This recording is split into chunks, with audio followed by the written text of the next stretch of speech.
Welcome, fellow creators. It's time to dive deep into Chapter 5 of our Vectr journey, the magnificent color picker. Prepare to paint your designs with the hues of your dreams. Let's jump right in. To open up the color picker, it's as easy as a click. Just find any color preview, like the ones in filters such as fill, border, or shadow. Click on it and behold, the color picker appears like magic. When you're done, a simple click outside or hitting the trusty escape key will close it. Let's get into the nitty-gritty.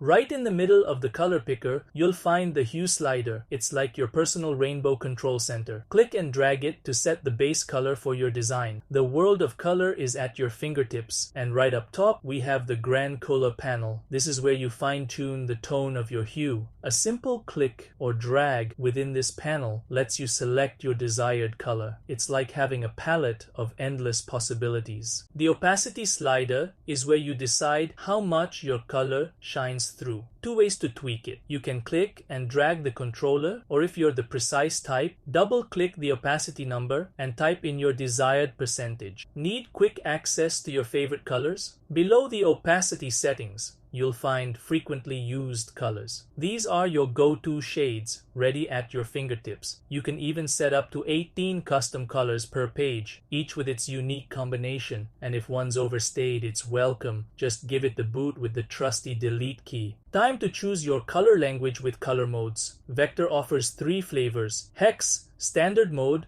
no opacity included in the color's value, RGB. The full spectrum including opacity control, CMYK.